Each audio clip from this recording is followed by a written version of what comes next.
to the second part of the SBILL marathon. In this 2 days, I'm going to cover the entire 40 marks in depth. So you know that out of 40 marks, a major chunk of your portion gets over. And out of that 40 marks, you can easily score a 30 because I'm covering everything. So 2 days and just a few hours and the entire 40 marks is in your pocket. So what are you waiting for? Okay, so also remember that over 300 students, okay, I think the number should touch 300 today. In a span of 2-3 days they have enrolled for the dream batch. In case if you don't know what the dream batch is, the dream batch gives you access to all the paid lectures till your examination. The validity and everything is explained. You can watch it in the phone as well as in the laptop and with unlimited views. These are top class quality premium lectures which you get at a price less than a pizza. So go ahead, enroll for the dream batch. You can watch it. You have good amount of days till your December 25 examination. Make the most out of it. The marathon is a fast-paced revision of your entire syllabus. So before I start, can I have a GTG in the chat box? Ditya, great to have you from Chennai. Very soon also we will be coming to meet you in your state. Okay, so I will be running a Google form very soon. So we are planning to come and meet all of you all as well. So let me know in the chat box first, you all are from which state. So after this examination gets over, we are coming to meet all the faculties will come to meet you all. So also let me know in the chat box you're from which state. Tia, great to have you.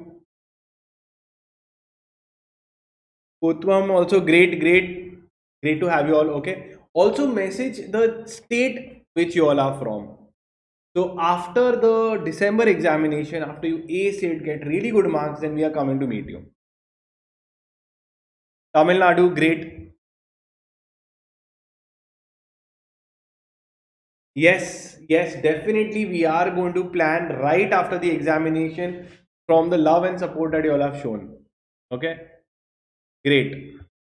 So I will see you all soon. So we have planned, a gathering in Tamil Nadu, that is in Chennai. We have also planned it in Bangalore, and we have also planned it in your Kochi in Kerala.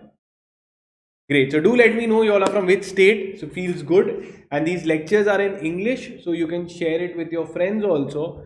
So they all can also learn because very few lectures are in English. And the face-to-face marathon and the full batch for your June attempt also we will be starting right after the December attempt. So after December attempt in Mumbai, we will be starting the face-to-face sessions. Great. So now let's begin. Am I audible and visible? This is all clear, right? So now we start. We start with the marathon. So what we had done is, if you know that 40 marks we are targeting, I'm completing the 40 marks entirely for you. I'm not even leaving one chapter. 40 marks will be covered. Let me tell what all I'm planning. So out of the 40 marks, I have already in the first part of the marathon, I have covered these cases. Okay, so it is in your marathon 1. So marathon 1 we have completed this. In marathon 2, that is today, we will be covering all these. Okay, in the marathon 2. So all will be covered. 40 marks I will be covering for you. Good to go, yes or no? So I will be continuing today from lesson number 17, and I go through the past exam question. In case if you want, you can also take it from our website. That is very important because I do that and I want you also to do it. What I do is I first look at the past exam questions. I come to know that where the weightage is there, or where are they focusing, what kind of questions are they asking. It is there on our free resources section on our website. And obviously in my lectures I cover all the past exam questions, including the exam questions of June 2025. Okay, great. Dilshri, great to have you. Okay, let's begin.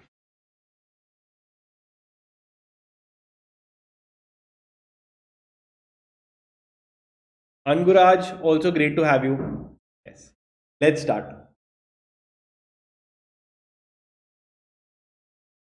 Okay, so these are the notes that I have. Now pay attention before I start. I have certain notes. In case if you don't have, at least keep your modules open. Highlight a few words. I will be focusing on things which come in the exam, so you would know that this is done, and that is more than enough. Okay, let's start. The last time, can I have GTG in the chat box? GTG in the chat box. Good to go, and we start. And we will directly knock off the chapter in the next 45 minutes. Entire chapter, all the parts. Yes or no? GTG in the chat box quickly. Ditya, Kotwam, Sai, Advait, great. Anguraj, Sai, okay, let's start. Hi, so we'll be starting with the chapter called as Industrial Dispute. Now, Industrial Dispute Act is one of the biggest and the most important chapters in your labor law. Because as we know that if there is a dispute, disagreement, conflict between employer, employee or workman and workman, any of them, then this act is referred. So, but if any question is asked from your this chapter, which is 100% sure short question, that some question will definitely have to come, since it is one of the biggest acts of labor law. So your start has to be perfect. The start has to be exactly how I've given. You will give an introduction and you'll give a object of the act and you'll mention the workman Dimakuchi Tea Estate versus Dimakuchi Tea Estate. So your start I am already giving you. So now what you will tell that what the Industrial Dispute Act, from the name itself, is a machinery to provide a peaceful resolution between disputes and harmonious relation and promote harmonious relation between employer and worker. Start of every chapter is very important. You have to write it down with me. The main purpose of the act is to provide a conciliation machinery and bring about a peaceful settlement of industrial dispute. Now, those upper thing you can simply write that it is for a peaceful resolution of conflicts between employer, workmen, etc. Now you will write the object of the act. The object of the act has been given in the case of Dimakuchi Tea Estate. Okay, workmen versus the Dimakuchi Tea Estate. The workmen of Dimakuchi had conflicted and filed a case on Dimakuchi. The Supreme Court laid down that what is the object of the act. Now imagine any question comes, you can write this case law and quote the Supreme Court judge. That they have said what is the object of the act. So the object of the act is to promote and secure and preserve peace and good relations between worker and workman, employer and workman. Then to provide for a settlement of dispute, between, now you see who all are there, employer, workman, okay. That is there. So what do? They ensure, the object of the act is to promote good relations between employer and employee. Second, the objective is to for settlement of dispute between employer, workman. Then also in industrial dispute topics, there will be 4 keywords, and from these 4 keywords, one question is sure from the examination point of view. So even in LLB, so I have done my law also. In LLB also it had the same importance. So I want you to write down, okay. So what is important from the chapter? The object of the act. You will write the object of act, and you will quote the Supreme Court judgment of Dimakuchi Tea Estate. Okay. And then four important things will be there, which talks about strike, lockout, retrenchment, and layoff. And clear? So four things they have spoken about: strike, lockout, retrenchment, and layoff. These four things you have to know. Now, what they are, I will tell you in the course of the lecture, but I'm telling you these are the ones that they ask in the exam. Literally, no other question will come in the examination. Okay, these are the most core important topics. If they ask also, and the questions have been framed around these questions only. Okay, now they will talk about strike, lockout, retrenchment, and chalo. We are done with what? The object of the act and Dimakuchi tea estate. Till now, if you understood, hit the, or I could say smash the like button, because this is what we are surely going to write. Now we are going to see at certain other things. What did we say? It is the which dispute act? What is the name of the chapter? What is the name of the chapter? Everyone, it's Industrial Dispute Act. What are we studying? Industry. So the question is, what is an industry? What comes under the definition of industry? What doesn't come under the definition of industry? So very simple. Here you will quote the Bangalore water supply case. Okay, here you will quote the Bangalore water supply case. Okay, and Rajiappa. A. Rajiappa. Now again, moment you see a question of Industrial Dispute Act, it should click Dimakuchi tea estate I had written in my examination when I was a kid. Imagine that important case law it was. And even now, Bangalore water supply case is equally important, because it tells you what is an industry. If I ask you what do you mean an industry, what will you say? So the industry means, okay, now you will say that industry, I understand it's any business, trade, etc. that is being done. Manufacturing activity includes everything. But what was said in Bangalore water supply case and Rajiappa, that is important. The test of an industry. Again, Supreme Court judgment. What is it? Again, a Supreme Court judgment. So what do they say? What is an industry? So an industry is where there is a systematic activity. Okay, so they have given a triple test, that a industry is where there is a systematic activity organized by a team, okay, between employer and employee for production of goods and services to satisfy human wants. Absence of profit motive is irrelevant. So even a non-profit company can be a industry. Simple logic. True focus is whether there are employer-employee relation, okay, and if the organization is in the trade of business, it does not cease to be one because of its humanity reasons. Obviously, as we saw that just because it is a Section 8 non-profit company, humanitarian company, doesn't mean that it is not a industry. For industry, what is needed? Now, in simple words, how do we learn? At least the Bangalore water supply case we can write. Okay. In that, we will say that the Supreme Court, we have said that the Supreme Court has defined what is an industry with the help of triple test. Okay. So if you see 1, 2, 3. So first thing, a systematic activity, or if I say ultimately in simple words, that what is happening, there is a production of goods and service to satisfy human wants. Systematic human activity. Clear? So can we write this in our own words? Yes, a systematic activity organized by a corporation of employer-employee to do what? To produce goods and services.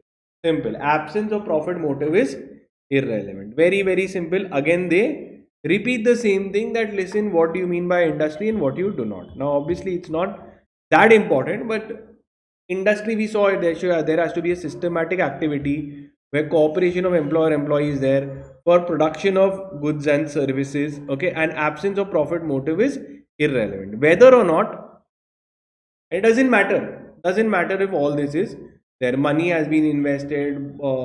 Your such activity includes, Okay, such activity which is the motive of gaining any profit. There's the absence of profit motive. It doesn't matter. All those things. Okay. Now, coming to the next thing is industrial dispute. So, sir, we have understood the meaning of industrial. Now, what is industrial dispute? What is industrial dispute? So, industrial dispute means a dispute between employee, EW, WW. We've already done. See, now again, very important. This you also have to remember the section number. You also have to remember the section number. That section 2K, industrial dispute. Industrial dispute means a dispute between employer. Two big companies are fighting, or most common, employer and workmen, or workmen are fighting. But obviously, they are fighting over their own personal thing. That will not come. It has to be in connected with, like, a business related issue, right? A business related issue should be there. So it should be connected with the terms of employment. Okay, it has to be connected with employment, non-employment. So basically, someone is not being employed, wrongfully removed, okay, or in terms of employment or conditions of work. So very simple. What do you mean by industrial dispute? Industrial dispute, as defined under section 2K, means a dispute between employer, workman, employer, workman, connected with employment, non-employment terms of terms of employment or conditions of labor. Finish. Simple. We've done it. Okay. Now, sir, what do you mean by the term workman? Now, if you go to see now, every act, every literal act had definition of employer, workman. Now, what happened because of the new labor codes? All these definitions are given only once. So that has become really good, and this multiplicity of definitions have been reduced by clubbing it into 4 labor codes. However, we have this law in our December 25 examination, so we will study, and it's very simple. See, workman, okay.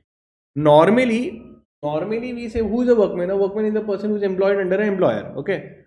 Now, a workman means any person employed by an employer in an industry to do manual, skill, unskilled, clerical, supervisory work, etc. Includes, so any kind of work you are employed, you are a workman. Includes any person who has been dismissed. So if imagine you were in job and you are removed, still a workman because you are removed. Okay. But does not include anyone who is in the army, etc., who was doing administrative work, etc., supervisory, up to the monetary amount given, etc. Not very important. What did I tell you? There are 4 important things that will come. That is the most important of this chapter. Till now, what I did, the case laws you can remember, but the definitions also you saw. Is this I explained you for the understanding the law, but from exam point of view, the core aspect rotates around 4 things: strike, lockout, retrenchment, layoff, and which we are going to start. So now we are starting the most important part of the chapter. So, what do you mean by a strike? So, strike, all of us know, where there is cessation of work. What is it? We cease to work by the employees. So, by the persons employed in an industry. But if one person strike? Answer is no. It is a combination. It is a collective refusal to work.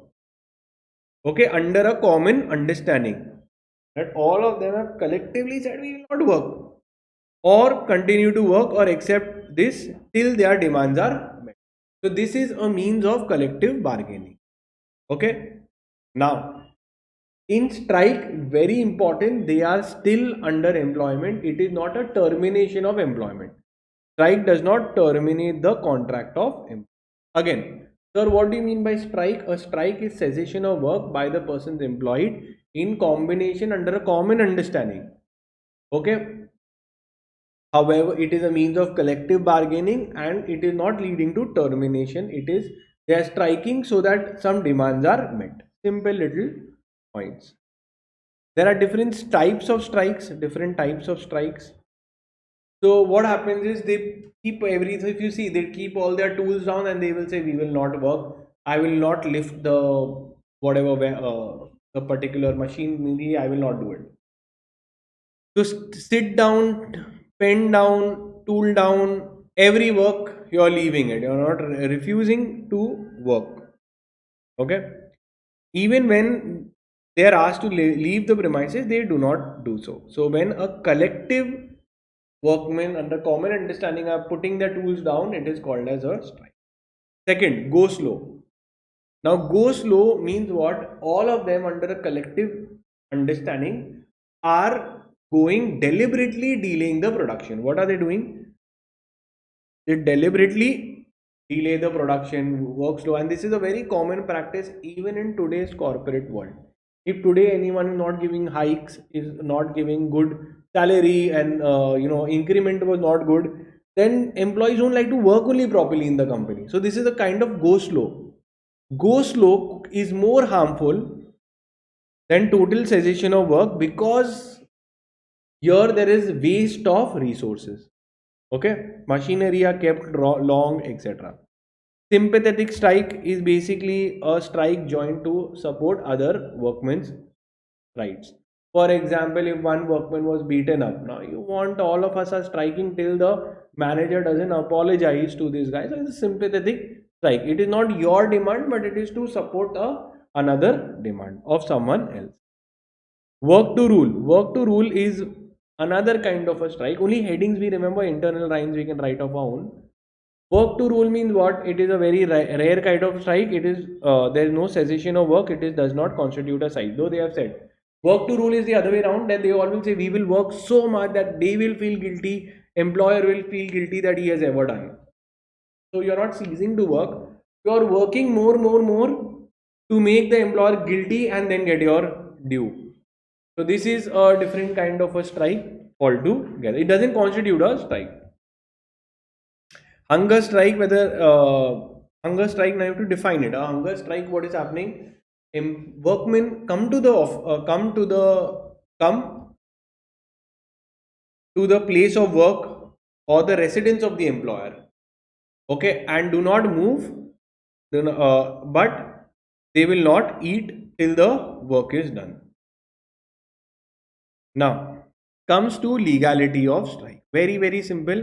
I will explain to you. Okay. Now in legality of strike, see, we understand strike is there. All of that, when they say what if a strike is legal and what if a strike is illegal. So the legality of strike. Now pay attention to some of the case laws. At least we can take Gujarat Steel Tubes versus Gujarat Steel Tube Mazdoor. Always it is the union versus the company. Okay. Where the justifiability of strike was involved. Further, they have said in tea estate versus workmen or dum aluminium, etc. Okay. Now, what they are saying, now pay attention to this. Very simple. Very simple. All these case laws you can put it. Ultimate, what they are telling you, I'll tell you. Okay. And this is what they also tell, and you can quote it in the exam. Strike is important. That if a strike is legal, if a strike, or in the other case where the strike is illegal, that means the workmen were justified in doing the strike, then it is a legal strike. If there was a genuine reason, etc., if the strike is legal, during the strike period, whenever you are striking, let's say the strike went on for 1 month or for 10 days, wages will be paid. Wages will be paid. Common sense, na, the employee were correct in striking. However, if the matter went to court and court decided that the workmen were extremely unjustified. When I say illegal means they were unjustified. The demands were not correct. Salaries they were asking for, let's say, double the salary. Okay, or they were asking for unreasonable things. Then in that case, court can rule that this strike is unjustified and therefore it is illegal. So then during the striking period, wages or salary will not be paid. Not be paid. Common sense, yes or no? Will not be paid. Now this is what has been said, and just look at here, I'll just take you through the main thing. In case of In case of strike which is legal and justified, the workman will be entitled to full wages for the strike period. This is what you have to write. Yeah. Moving forward to another thing called as lockout. Now always we have understood and we know what is called as strike. But what is lockout? Lockout is a means of bargaining in the hands of employer. Employer will lock the factory and he will say, I don't want to work till you all are doing XYZ wrong. Okay, the workman is so the employer is telling the employee, they're not removing him. He's saying, I also want to work, I also don't want to work, it's okay, the factory will be shut, nobody has to come to office. I'll give you an example. Also, and this was a very classic example of the Maruti case. Okay, Maruti case. What happened in Maruti case? There was a demand that Diwali bonus should be given, etc. And they had given, but however the employees wanted more. So they were continuously arguing, etc. So then what happened is, what it resulted into violence. It resulted into violence where the workmen broke some of the property places. They all broke the cars. They broke, a little bit of violence was done in the factory. So then the employer, that is Maruti Limited, they said that this is not right. This is not right. This behavior is completely wrong. They declared a 10 days lockout. 10 days lockout. That for 10 days factory will be shut. During this 10 days, everybody will reflect that the boss is angry. The boss is really unhappy with our actions. It is time for us to think. Many will try to open their mouth and try to convince others that don't do this. This is not right. Something wrong has happened in the employer. Let's go and say sorry and we will tell them to reopen the office. So, if now understand, lockout is refusal to employ the workmen. Let's read the definition, then I will tell you. Okay. What is happening is, and the employer has not removed anybody. He's saying that, listen, I also have a method. I will also keep the factory shut. It's okay. You also won't get pay. I also will not earn. That is fine, but you all did wrong. So let's see how we understand lockout. Lockout means a temporary closing of a place of employment or suspension of work. The refusal. Now see, by whom?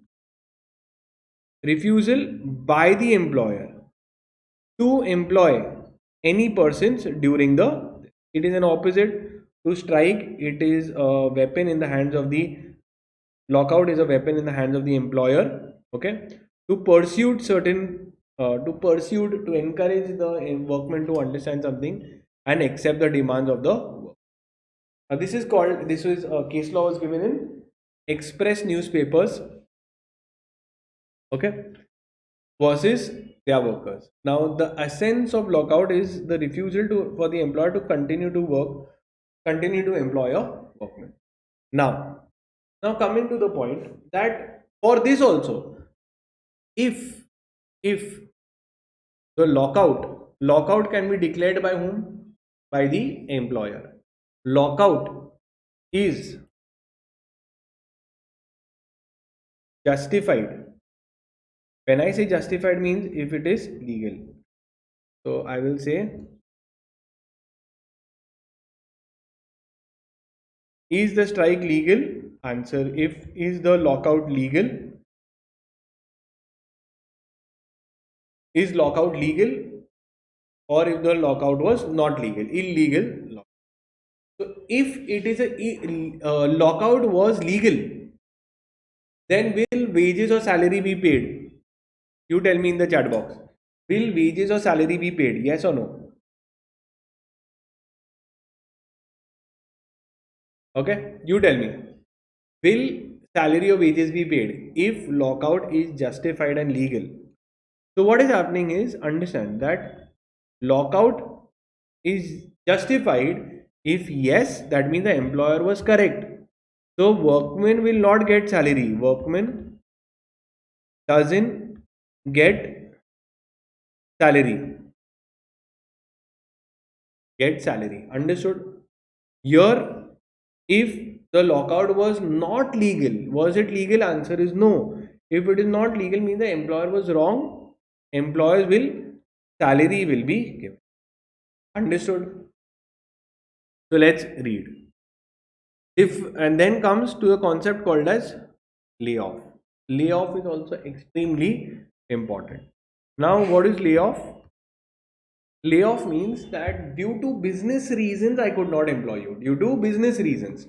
So what is business reason? So it's a failure or inability of the employer to give employment due to some business reasons. So understand what is layoff? Layoff is basically light went away. We had shortage of raw material, so I can't.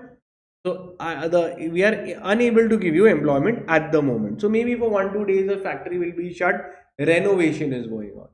1-2 days, 1 day factory is shut because power supply is not there. So this is called as layoff. Your layoff for the day. So obviously layoff is there. Salary will be given.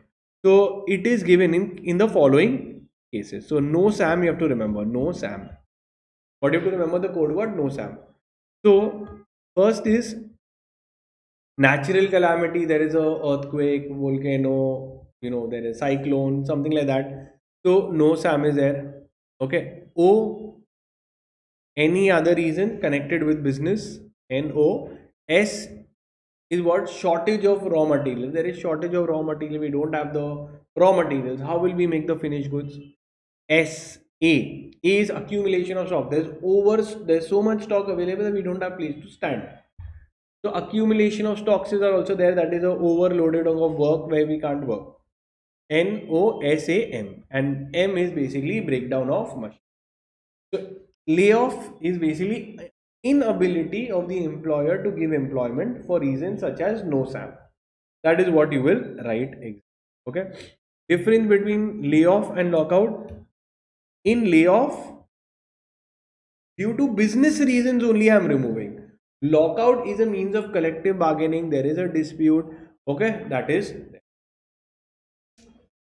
Okay, in lockout and layoff. Okay, layoff is always due to trade related aspect. Okay. Now comes, what did I tell you? There are 4 things: strike, lockout, layoff, and retrenchment. Extremely, extremely important. In the exam also they had asked. Okay, from these 4 only they asked. Retrenchment they had asked. What is a retrenchment? Maybe due to AI, now the manpower softwares are being installed, where now need of human beings are not there. Now Elon Musk recently had an interview with Nitin Kamath, where what did he say? Nikhil Kamath, what did he say? That maybe in future AI will be doing most part of the jobs of humans. So humans will really not be required for doing any kind of jobs. All work can be done by the AI. So in that case, companies, even you can see the effects now, companies are removing, and they don't need a lot of entry level people. Companies are hiring with ultra skilled people only. Okay, people who are already skilled. So upskilling is very, very important in today's time. Now coming to the point, retrenchment. In retrenchment, what is happening? For reasons of business or any other reason, but not for disciplinary action, other than disciplinary action. So this does not include retirement, or this also is compulsory retirement. This is ill health or disciplinary action. All this is not there. Definition of following requirements for retrenchment is not a reflection of disciplinary action. Excludes any of these things. So basically I am removing not because it is your fault, not because you have become old, not because of anything. It is just a business. I don't need a person more, so I am removing him. Now as per the new labor code, retrenchment compensation needs to be given also, so that he can go for upskilling. So now when someone is being removed, as per the new labor codes, retrenchment compensation has to be. So when there is a termination, only see in layoff also you are there, but you are not removed. Only on that day you are not working. In retrenchment, there is from all the 4, this is the only case where you are actually removed from the company. Retrenchment means termination of service of a workman for whatever reason, but does not include retirement, disciplinary action, etc. Very, very simple, done. Now, remember one thing called as settlement. What is settlement? Now, when there is a dispute, it is possible that the parties have come to a mutual consent and they make a settlement agreement, sign it, employer also signs, the employee also signs, a mutually arrived decision. So, it's a settlement. This can be given, this could be done due to arbitration, conciliation, okay, any of the negotiators being appointed, and it is being done. So, what a settlement is basically a settlement arrived in the course of a conciliation and includes a written agreement between the employer and employee, otherwise by way of force, etc. Okay.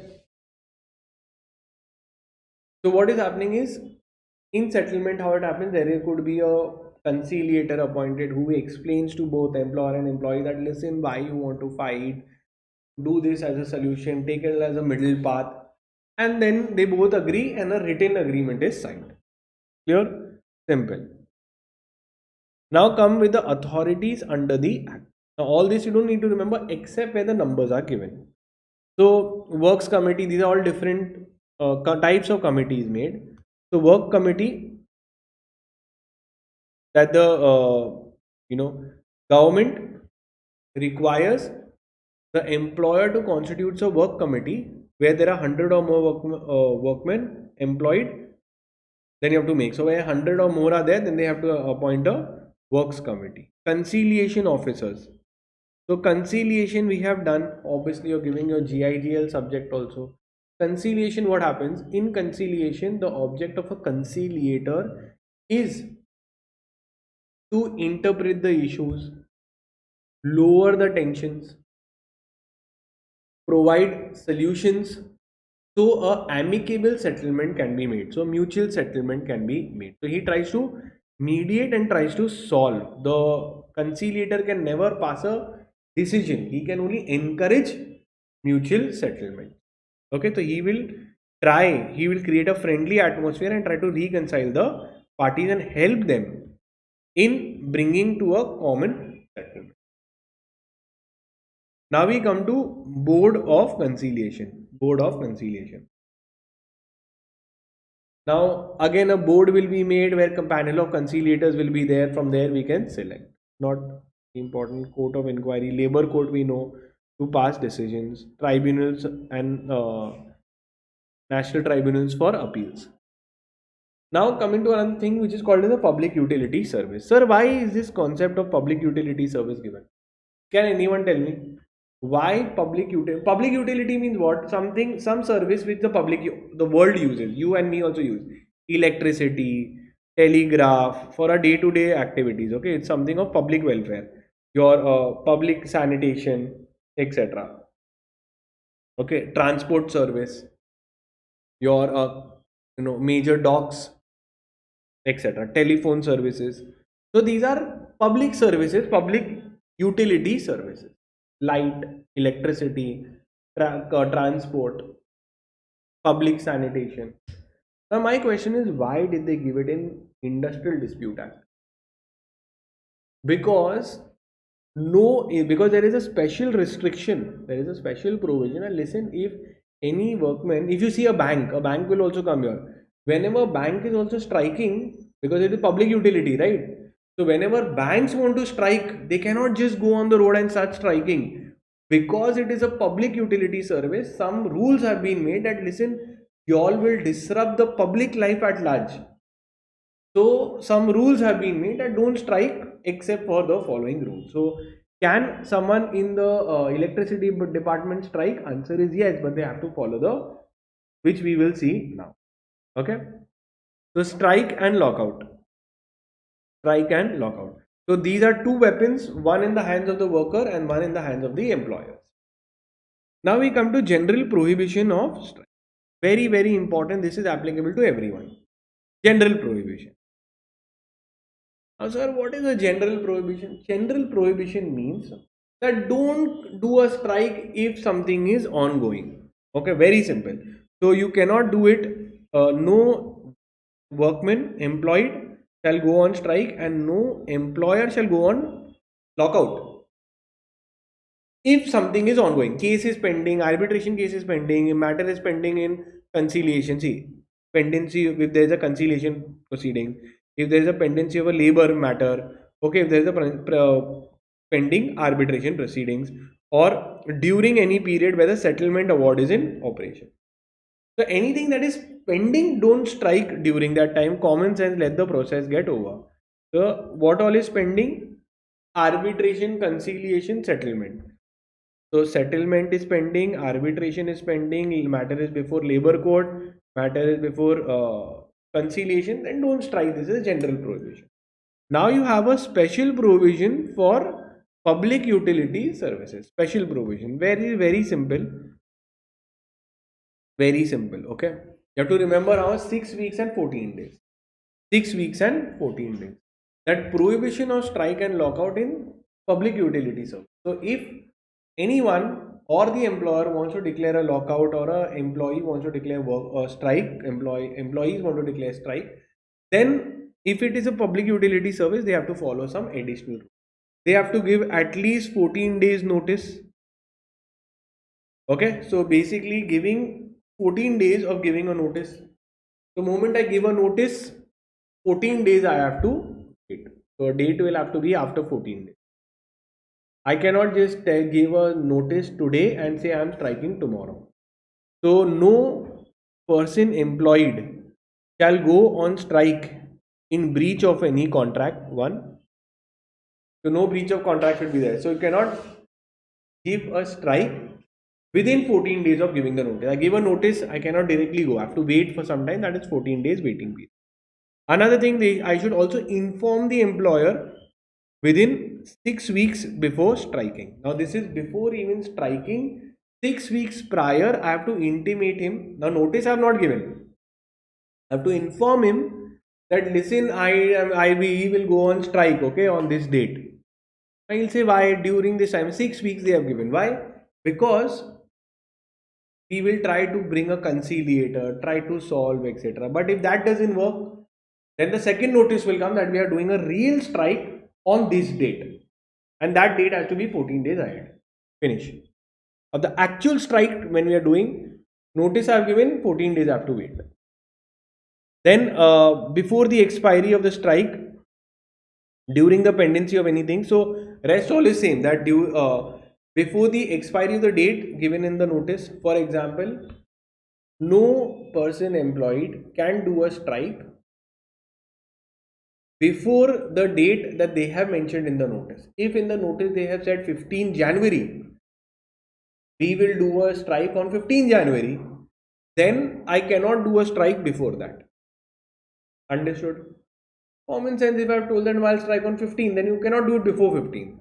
So no person employed shall go on strike before the expiry of the date specified in the notice, and during any conciliation, arbitration, labor court judgment. Simple. Then similar provisions have been there, and no employer shall go for lockout. Okay, 6 weeks, 14 days before the expiry of the lockout notice, and during the pendency of any conciliation. Same points for this also. Illegal strike, if it is an illegal strike, no salary will be paid. If it is an illegal lockout, salary will be paid. Right? Then comes penalties. Normally penalties are not important, but for this you can remember the penalty for illegal strike and illegal lockout. Okay, you will mention that if it is an illegal strike, then under section 26, this will be the punishment. If it is an illegal lockout, then under section 26, this will be the penalty. That's it. Okay, unfair labor practice, threatening, okay, using force, okay, asking people, advising people to participate in illegal strike, demonstrating against the residents, damaging the properties, etc. These are all unfair trade. With this, we have completed the chapter called as Industrial Dispute. And when you play bowling also, you go and hit the pins. Now imagine one of the pins is saying that unsafe work condition every time they try to hit me with the ball. Okay, so extremely unfunny joke. Okay, so now we will be starting with the next chapter.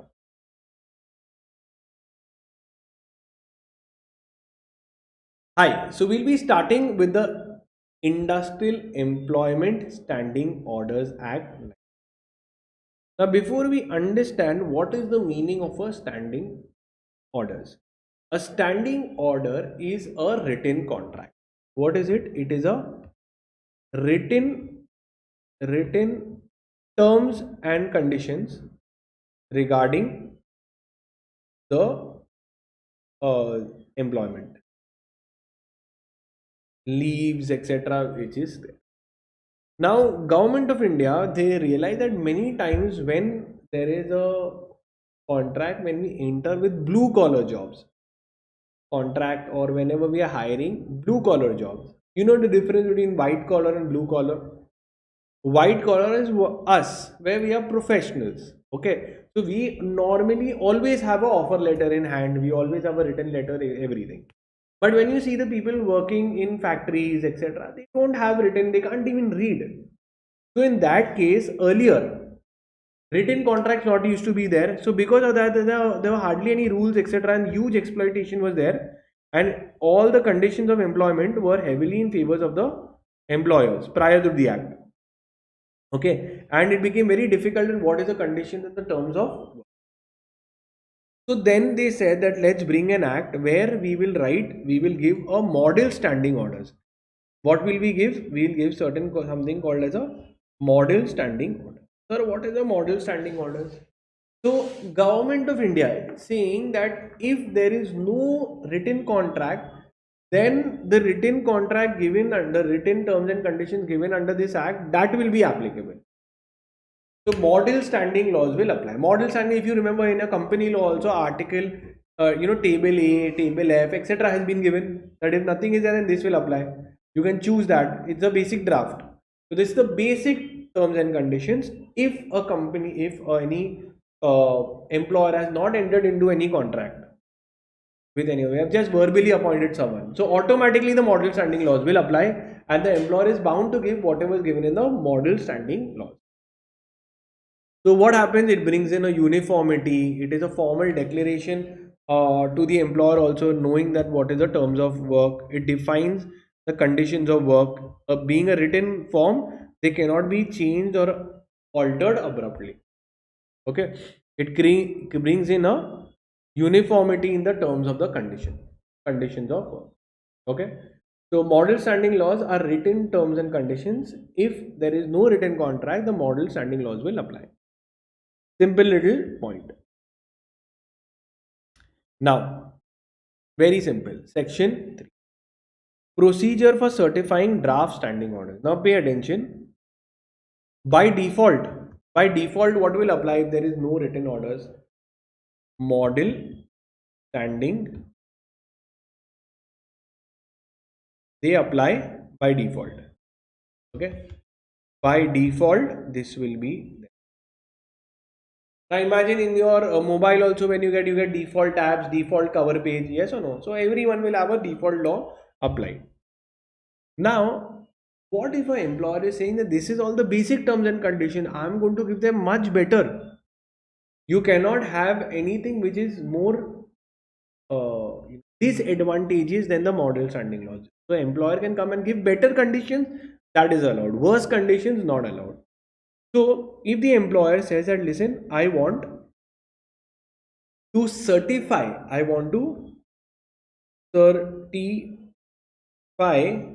okay, some new terms and conditions, standing order. So they will say, okay, why you want to do that? Because it is better. If it is better, you can certify. Now there is a certifying officer appointed by law. Now when you give the application, okay, that the new this, so by default model standing laws applies, but if you feel that you can do a better job, okay, give them better condition, then you have to certify the new terms and conditions. Application is made to whom? To certifying officer. To certifying officer. Once you give that, then the officer will give it to whom? To both. He will first look at himself, because you are giving it to workmen, right? They will not even be able to understand. So first he will satisfy that it is better and interest of workmen. then he will give it to the trade union or workers. He will give it to the trade union and workers. After consent will be taken, and then it will be published. Then the model standing laws will not apply, and the new certified standing orders will apply on the organization. So that process is important. Okay. So we will see here only headings you can do, read and complete. So what are we looking at? We are looking at section 3. Section 3, submission of the draft standing orders by the employer to certify the certifying officer. Provided every employer shall submit to the certifying officer certain number of copies. Then comes section 4, fairness or reasonableness of the standing orders. Fairness or reasonableness of the standing orders. First, certifying order has to be considered reasonable and fair according to the certifying officer. Then only he will pass it on further. Procedure to be followed in section 5, he will give a draft standing order to the workman. He will forward it to the trade union. He will inform that he will hear all the objections. Okay. Then it will be given and published everywhere. Anyone unhappy can go and appeal. I have explained the process. Then this will come into effect within 30 days. And these new standing orders will be promptly posted by the employer in English and in the language understood by the majority of the workers at the entrance. Okay. And modifying the standing orders is the same thing. You will follow the same process. But once you have done, okay, then you have to wait for 6 months until expiry from the last 6 months. So you can keep changing as many times because the process is you require approval of everyone. But if you a new standing orders were certified, then you have to wait for 6 months. Only after 6 months of the certification, then a new certifying orders can be asked for. Now, coming to one of the most important provisions of this act, okay, which they ask in exam, okay, which is called as subsistence allowance. Exam question as well. Subsistence allowance. Now, what do you mean by subsistence? Can anyone tell me? So, subsistence means living. Okay, living allowance. Now, if imagine there is a disciplinary action against someone to remove him, not remove him, suspend him. So, pending suspension, should we give salary or not give salary? Let's say someone has done something wrong. Allegation is there. Now, to look at the allegation, we had to suspend him and then we will do the investigation. During the investigation, whether he will get money or no, answer is yes, he will get. For the first 90 days, he gets half of the wages, and after the 90 days, he will get 75% of the wages. Okay, let's read. So basically, it is for persons who are suspended, whether they will get pay or they will not get pay.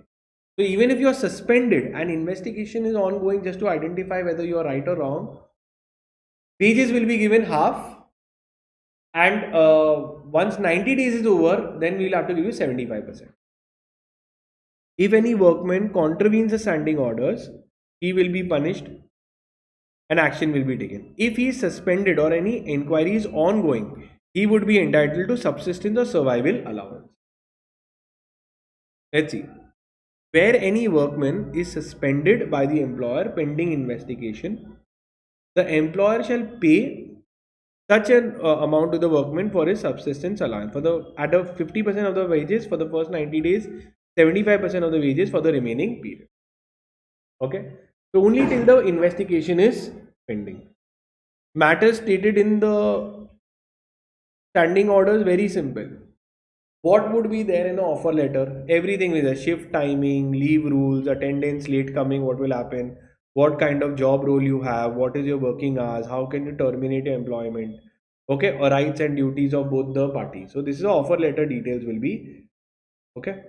And with this, we have completed the entire, thank you.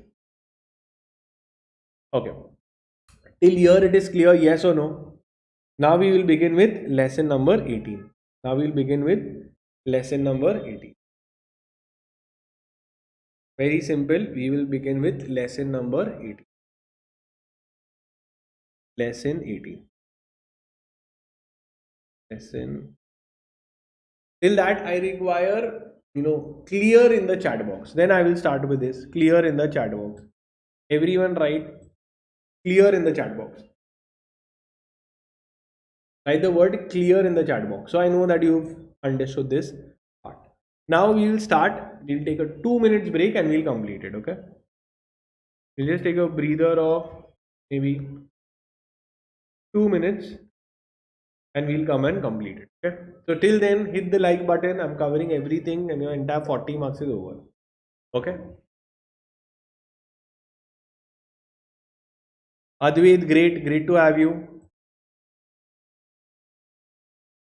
Okay. Yeah. So now your job, just go to revise chapter 17 till I start. I'll take a 5 minute break and then we will start and complete it.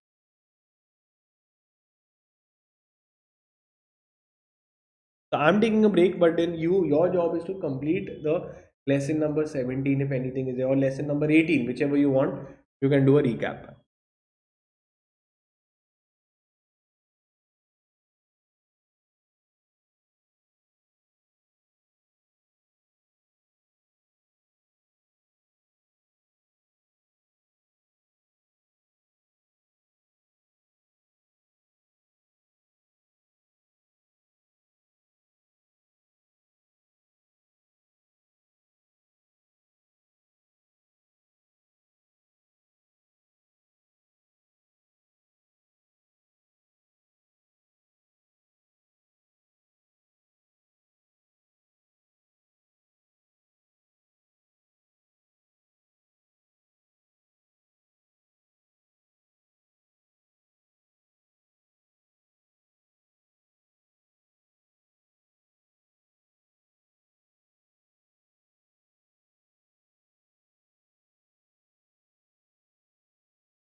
Hi guys, am I audible and visible? Just let me know in the chat box so we can quickly start. Okay. So let me know in the chat box if I'm audible and visible, so I'll quickly start. Just write GTG in the chat box. So just a few minutes left, okay, and then we'll be done with this entire part B. 40 marks I've covered for you. Nothing can be bigger than that, okay? You will definitely clear if you just pay attention to what I'm doing. I need GTG in the chat box from you so I know, so I can quickly start. Okay, Advait, great to have you. Thanks.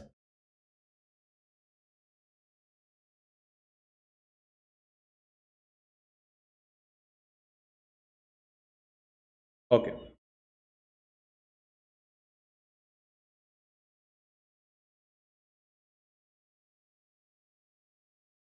Hi, we'll be starting with lesson 18, which talks about Equal Remuneration Act 19. Now, this act simply states that there has to be equal remuneration for men or women if the work is same or of similar nature. So, one line which will be there that throughout the main rule is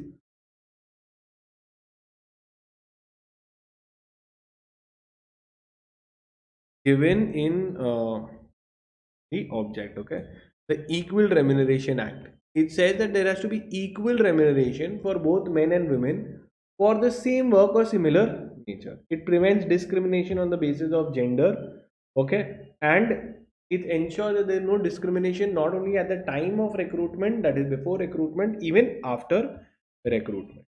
Now, why this law has come, and it is from where the power has got for this act. So this you need to write that in our constitution article number 34 39. Okay, what does it say, article number 39? That it is the duty of the government of the state to make their policies, so to direct its policy so that we can have equal pay for equal work for both men and women. Simple little constitutional provision gave effect to this act called as Equal Remuneration Act 1970.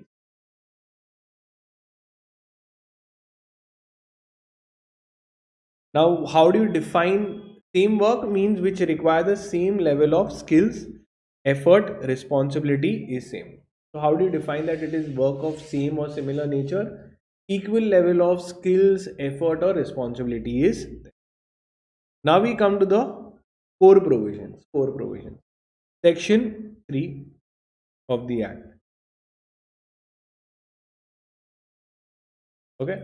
Now, for example, if there was a case of Nargis versus Air India, where what happened, Air India had brought about with respect to pregnancy, and some signs were they had made her enter, and many people had entered into the contract, many women have entered into the contract that they will leave if there is any pregnancy, etc. The organization, their employment will be terminated. So what is happening, what I mean to say is, what if the employer has made a woman sign an agreement which is disadvantageous, and the lady has also agreed, she has agreed because she needed the job. So will that clause be valid where they are agreeing to a disadvantage which is not given to men or which is not given to others? So the answer is that section 3 has an overriding effect. That means it doesn't matter what is stated in any law, contract, anything. If it is contradictory, it becomes void. Provide that any provisions, this act will have an overriding effect on anything which is inconsistent, even if it is given in any law or any contract. Now we come to the main section 4. Section 4 is important. What does section 4 say? Let's see. So section 4 is talking about duty of employer to pay remuneration. This is section 4 is the same main thing. So section 3 says that even if anything is there in the contract, it will be invalid because the act will override. Section 4, what it says, that no employer shall pay to any worker a less favorable pay that he would give to the opposite gender. Section 5, Section 5 says discrimination shall not be while recruiting men or women. Okay. What it says that there should not be any discrimination between men and women at the time of working or even later. Okay. Any subsequent change cannot be done in recruitment. So first thing is duty of employer to give equal pay to equal for equal work. They cannot give less favorable salary to the opposite gender. Discrimination while recruiting is also against the law. And that is it. We are done with the entire chapter. So it's a very small act and very simple little act as well. The core provision we know, we should know Article 39, we need to know Section 4, 5 more than enough. Clear? Now we'll be starting with the act called as Minimum Wages Act. So we'll start with the chapter called as Minimum Wages Act. So minimum wages is the bare minimum that any person employed should get. Now what if there are different kinds of job? The bare minimum pay will be decided accordingly, right? Bare minimum, one case would be this, in another case would be this, right? So here what they are saying that the main objective of bare minimum is to fix a minimum wage for the employees, and it depends in which sector minimum wage will be declared for each sector wise. Okay, to prevent that nobody is working below the wage, it prevents exploitation, and the main power of the act is to prescribe minimum wage. Okay, in India where their unemployment problem is very high, it is possible that the employers might get someone ready to work even below the minimum wage. So it is very important for the government to declare minimum wages in various fields and tell that no person can be given any salary or wages below the minimum wages set by the government. Okay.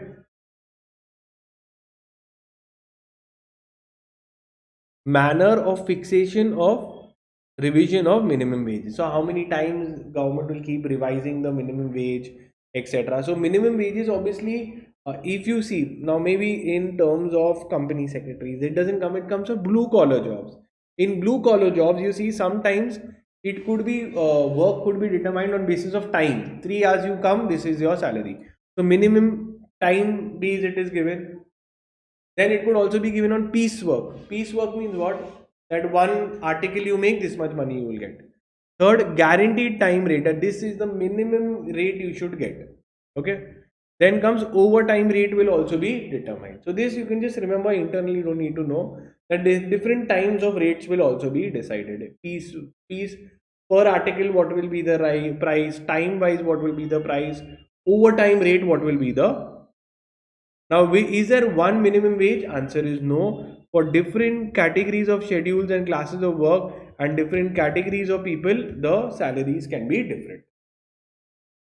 Okay. So rates need not be uniform. It will be fixed location wise, zone wise accordingly. Okay. Now, in Bijubai Cotton versus State of Ajmer. Section 3 was challenged and said that it is against the Constitution of India. Article 19(1)(g), right to freedom of doing business. If I am getting a workman ready to work for XYZ pay, how you can tell that I cannot employ him?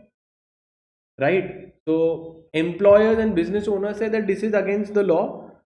This is basically against the constitution. It's a fundamental right. I have to do business. You're stopping me from doing business. And in business, I will try to get the lowest cost person. So then the Supreme Court held that, listen, this act is perfectly valid. Okay. Because all this is subject to the, they all have reasonable restrictions. So in public welfare, it can be done. Okay. Because we are trying to fulfill directive principles of state policy embodied in Article 43, that giving a basic standard of living is what we have to give. Then comes to revision and review of minimum wage. So minimum wages will be reviewed every 5 years, not exceeding 5 years. Before 5 years only they have to keep reviewing due to the change in inflation, etc. Now this they have asked in the exam. In this chapter there is hardly things that they can ask you. This could be one of them, that the procedure for fixing the minimum wage. So this is a past exam question. Past exam question, and it is so logical, you don't even have to study it. Today if any law is being made, there are only two ways. Government directly notifies that from today this is the law. That is called as notification method. Government directly issues a notification. However, in most cases government will make a committee. That committee will study the subject matter, go on the ground level and understand the facts, and then prepare a report and submit it to the parliament, and basis of the committee report, then the law will be passed. However, this is just a recommendatory thing. The committee report, government is not bound to follow. So let's read. So two logics. The appropriate government may first appoint a committee. That committee will hold a necessary inquiry with respect to all this. Okay. Second, after considering the advice from the committee, then the government will fix or revise the minimum rates. Okay. It was held that the committee appointed under this only an advisory body, and government is not bound to accept its recommendations. When I come to about notification method, government directly issues without appointing a committee. Publishes a notification date not less than 2 months from the date of the notification, minimum rates. Okay, so within how much time it will be effective. Then comes wages, whether it will be paid in cash or in kind. Okay, now when they are saying cash or kind, you think what is this? Kind means other than money. So here they are saying that listen, normally pay in cash only. Cash doesn't mean this. Cash could mean bank account transfer, multiple ways. Here we are talking of kind. Kind means other than money. I gave you a place to stay. So there section 11 says minimum wages shall be paid in cash. But where there is a custom to pay part in cash and in kind, then it is allowed, but you require approval of the government. Clear? That is it. That is it. We've completed the entire chapter. Now we come to another important act called as Payment of Bonus Act. Okay, let's start. Hi. So we'll start with a chapter called as Payment of Bonus Act, where we need to understand what is the object of the act. The object of the act is to give a bonus, so there is a peace and harmony, and obviously to provide provision for maximum minimum bonus. So bonus is a kind of a reward or something extra given over above in salary. So the object of the act is, bonus should be given in certain establishments. Now not in all. So which establishment will be mentioned in the schedule. Now this act applies to every single factory and every other place where 20 or more were applied on any day. Always in labor law, it is on any day that you worked, the act will apply. And once the act applies, now again pay attention to this. So once the act applies, then even if the number goes below 20, it will still up. Means it's like a Fevicol, or you could say it is like a something which will stay with you irrespective. So if in the past year on any day if I have employed 20 or more, this act will apply and I'll have to start giving bonuses according to the act. And if in a year it has fallen below 20, still once the act is applicable, then there is no looking back, you have to keep paying. Clear? Now,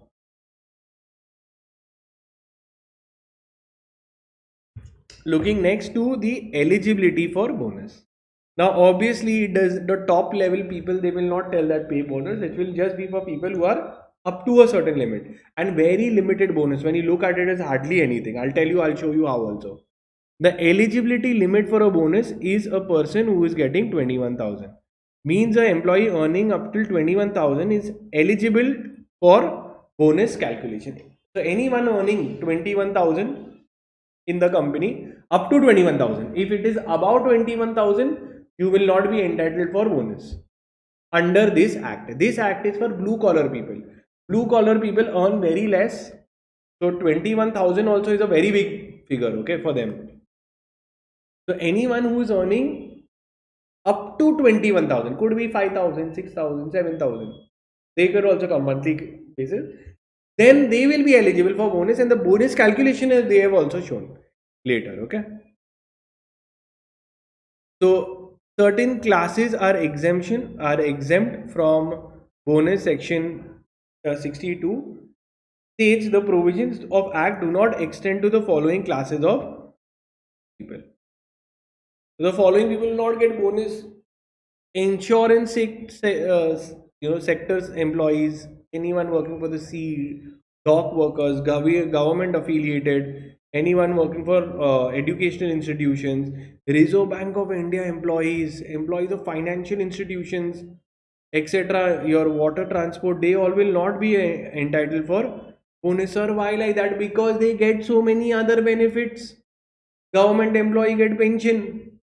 So this they want purely who are working in private sector, etc., who really don't get any benefits.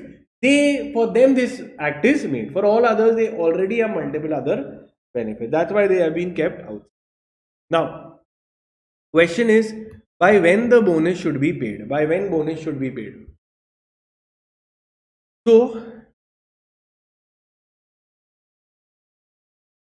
every employee shall be entitled to be paid by his employer in that accounting year bonus, provided he has worked in that establishment for not less than 30 days in that year. So eligibility for bonus is how much? Minimum 30 days worked. So who is eligible? Again they are saying one is 21,000, but what if I'm a new joinee? Will I get a bonus when I didn't work only? They will say no, at least 30 days and you give them the bonus. Now this was a past exam question. Repeatedly from this chapter they asked this, okay, that disqualification of bonus. Who is not entitled to bonus? So basically, if any person has done fraud, riot, theft, misappropriation, their bonus can be forfeited. So an employee will be disqualified from receiving bonus if he is dismissed from service for fraud, righteous behavior, violent behavior, or theft or misappropriation or sabotage of the property. Section 9. Okay, the reason is very simple. Bonus is only for people who have promote stability, well-being of the industry, and not by those who act in disruptive tendencies, who have disruptive tendencies. So again, what is it? That anyone who is in fraud, riots, theft, they will not get bonus. Now, what if you were suspended and in the investigation you were found not guilty? Then you will be entitled to the bonus. So anyone who has been reinstated with full back wages, they will get the bonus. So anyone who has been reinstated, reappointed, that listen, it was not your fault, yaar. So then you will get full behavior, okay, full bonus. This is one of the case law. Just remember this case law. Project manager, Ahmedabad, ONGC. So what happened? He was removed, but then later in the investigation, he was proved that he was right. So then he was brought back into the company with full wages. That means he is eligible for bonus. An employee suspended but subsequently reinstated, brought back into the company with full back wages, cannot be treated as ineligible for the purpose of bonus. Very, very important. Okay. Now comes to your time limit for payment of bonus. Section number 18. Is this clear? Yes or no? Very, very simple chapter. The bonus should be paid within a period of 8 months from the date of closing of the accounting year. So moment the financial year has ended, within 8 months you have to pay the bonus. So very important, you should know the concept that bonus is paid within 8 months, within 8 months of closing of the year. Very simple. Okay, if statutory and custody bonus is there, then they cannot clash with this bonus. So this bonus is different, and other Diwali bonus, customary bonus, which every year they should do, that is different. So under this act, a bonus is completely different. What you should do it for as a practice throughout, that you have to continue doing. This is they operate in two different fields. This is what it was held.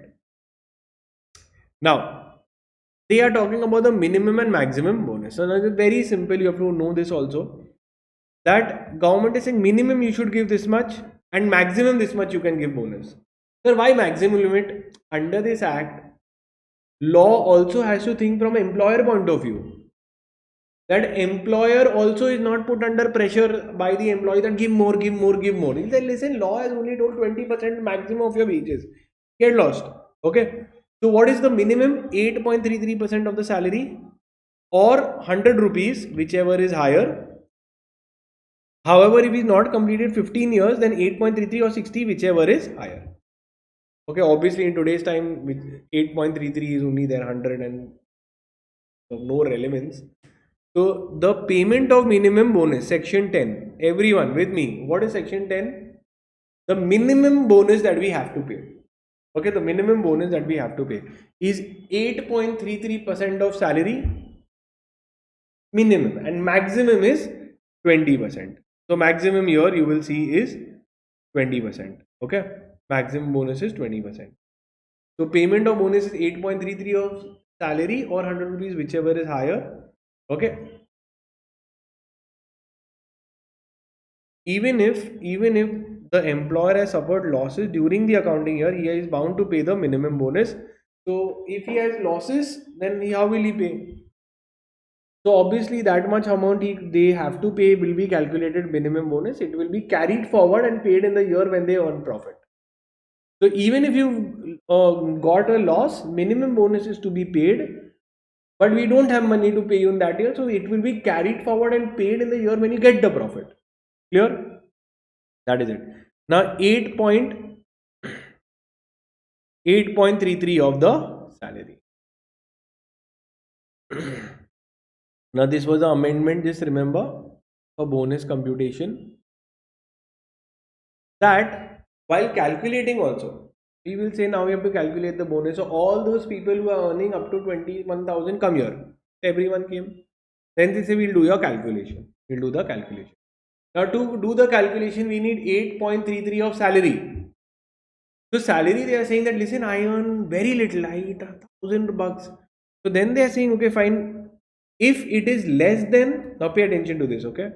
I'll repeat it once, then you will see. If anyone is earning above 7,000, then we will take calculation of 7,000 only. Okay? So wages will be treated as 7,000. If you are earning more than 7,000, then we will just stick your salary to 8.33 of 7,000. If it is less, then we will take actual. Okay, so let's read, then I will ask you a question, then you will understand the concept properly. If the salary exceeds 7,000 per month, then the bonus will be computed assuming that your salary is 7,000. So let's say if someone is earning 15,000, 8.33 of 15,000 you don't have to do. 8.33 of 7,000. This also government has done as a relaxation for the employer. They also shouldn't come under burden. So eligibility is calculated, and then internal calculation for giving the bonus, we will take it as 7,000. Max if it is exceeding. What if it is not exceeding? I'm earning only 3,000 per month. Then if it is less than 7,000, bonus will be calculated on actual salary. Concept clear? Yes or no? So if my salary is 3,000, calculation will be done on 3,000. If my salary is 4,000, my calculation will be done on 4,000. But if my salary is 20,000, then the calculation will be done on 7,000. Okay, so government wants to keep you getting your salary, the provision of bonus, little bit bonus, but for you it is small. But imagine for the blue collar people, even 100 rupees, 200 also makes a very big factor. Okay, so that is why it is there. Now calculation of bonus I have explained to you. Bonus for new establishment. Okay, now bonus in case of new establishment.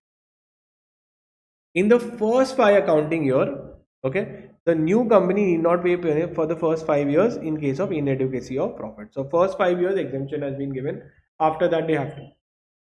only for the first 5 years. Following the year in which the company begins to send, bonus is paid in respect of that year in which it derives profit. Thus, a new company need not pay bonus for the first 5 years in case of inadequacy of 5 years relaxation has been given. Sir, what is the maximum amount of bonus? 20% of salary or wage. Simple. What is the maximum amount? Is 20% of the salary. Simple. Okay. Computation of the number of working days.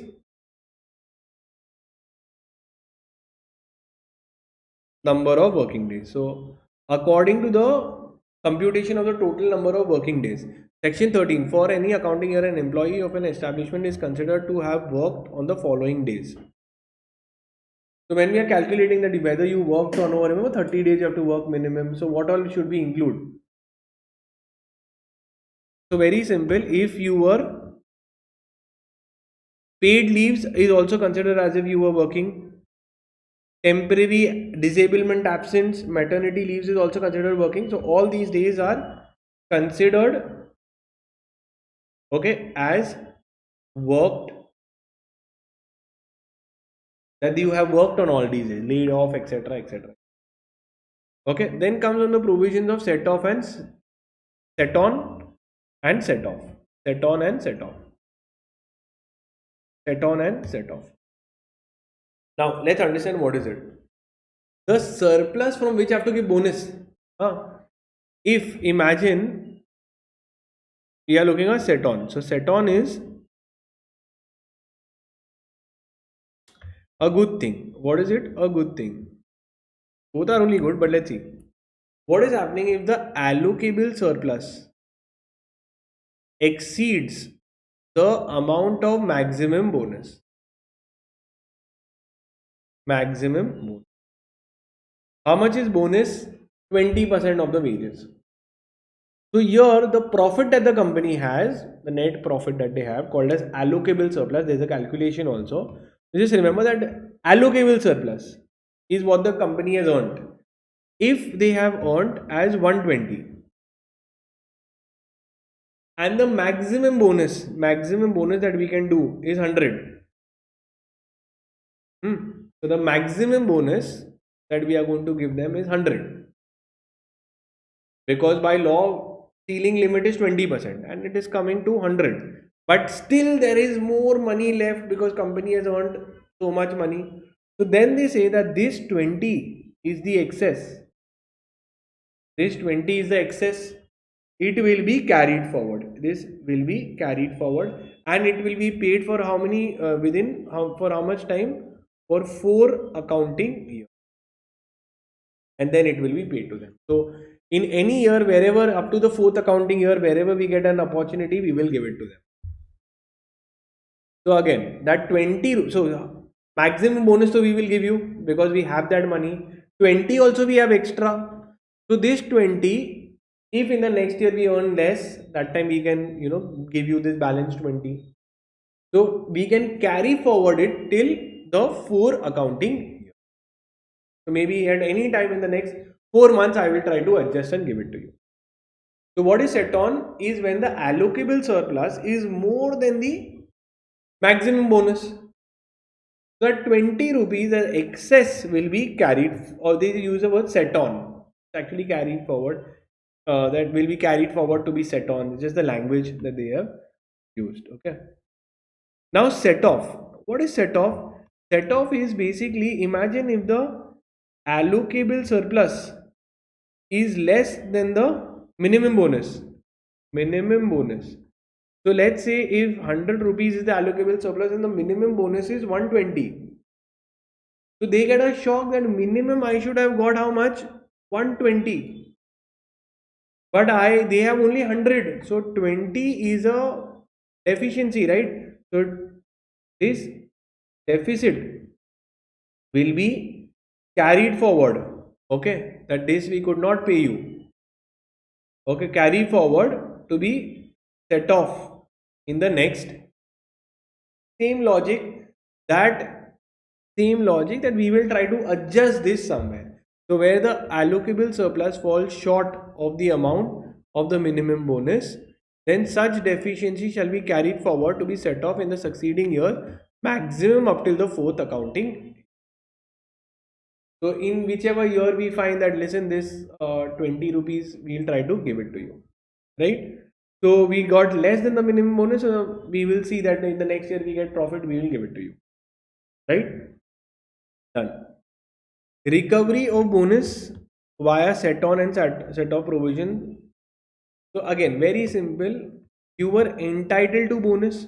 You were entitled to bonus, and the employer didn't give you bonus. So you will go and file a case. So before filing a case, you will have given application for recovery. That, listen, you better give me my money. So we are just talking of recovery process. If the employer is not giving you the bonus, employer authorized can apply to the appropriate government for recovery of the bonus. Time frame: application must be made within 1 year from the date of the bonus. So within 1 year you have to file a case. Upon verification that you should get the bonus, a certificate of recovery certificate will be given. Okay, and the collector will recover the amount from, so collector is the government guy, he will go and collect it from the employer and then give it to the employee. Here, disputes under this act will be treated as industrial dispute and it can be settled.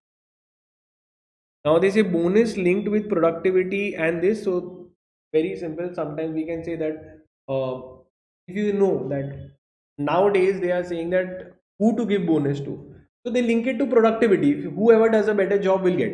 So that also they can do, but they will be subjected to minimum and maximum provision of the act as well. So bonus can be linked to production and productivity. However, they have to adhere to minimum this much and maximum this much. That is mandatory. Okay. Calculation of bonus. So again, allocable surplus, how it is to be calculated, it will be given the adjustments. That's it. And we are done with the entire. Thank you. Now we start with a act called as Payment of Wages Act. What act we are starting with? Payment of Wages Act. Okay. Now in Payment of Wages Act, it talks about that the employer's duty is to pay the wages on time and without deductions. So the Payment of Wages Act is a central legislation enacted to regulate the payment of wages to ensure proper remedy against unauthorized deduction and unjustified delay. Okay, that unauthorized deduction should not be done, proper unjustified delay should not be done. So what happens normally, just understand, I'll tell you why this act was passed. Payment of wages tells that, imagine if I take the service of the worker and then I'll say I'll pay you after 3 months. They say no. The minimum wage period, the maximum wage period that you can make is 1 year, 1 month.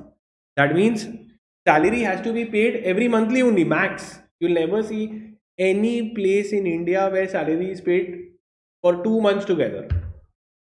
Every month, because they say that's the maximum period. Then within how much time it should be given salary, that is also given. So it's a very important act. And whenever you're making the salary, what illegal deduction should not be done. So this act, object of this act is to eliminate all practices, okay, with respect to time and mode of payment and securing the workers' payment, etc., and without any unauthorized deduction. So the object of the act is to eliminate all malpractices but done by the employer and ensuring that you give salary without unauthorized deduction. It is applicable to employees' wages not exceeding 18,000 per month. So this act is applicable to employees whose wages are not exceeding 18,000. So always they all will come on the blue collar jobs only. They are not earning more than this amount.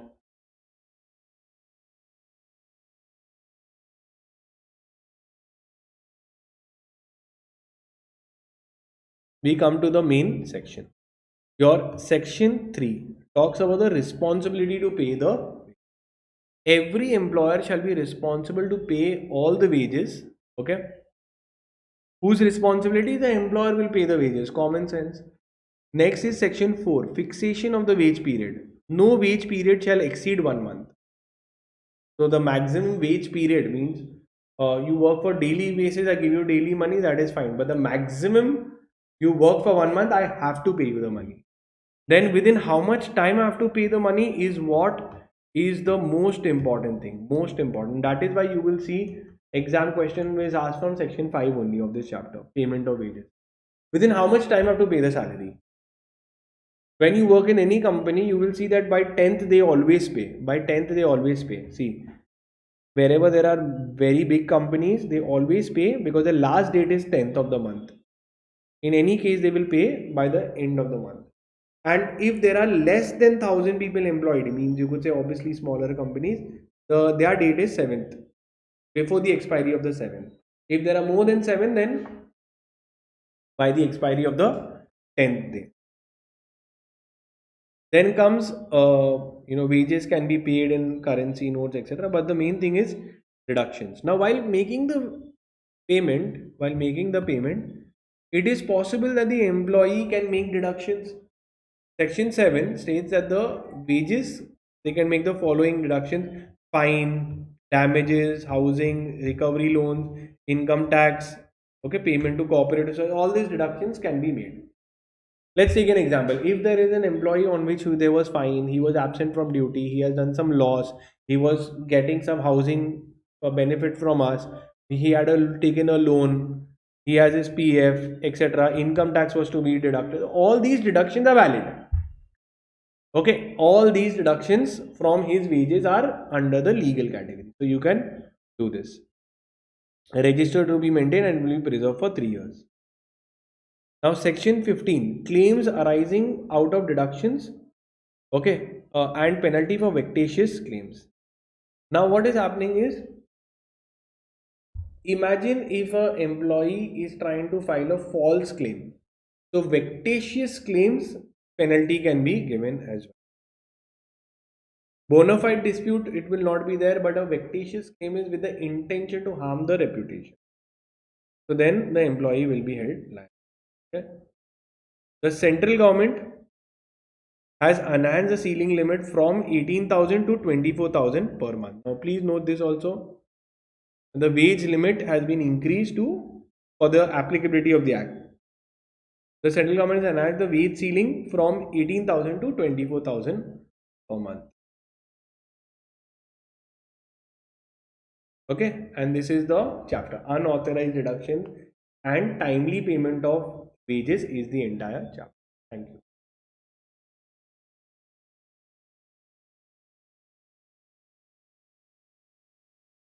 So these chapter, now there are 2 chapters, Apprentice Act and all of this. So this I would advise, what you all can do, I have made something called as a dream batch. Now there are 2 chapters, okay, dream batch is there.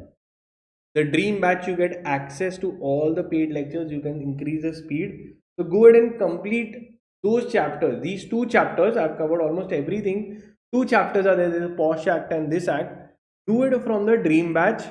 Access is given. The links will be there in a Telegram group, in a WhatsApp group. We keep rotating. You get access to all the lectures. Go ahead and study from that. So with this, I will conclude today's marathon for your SBILL.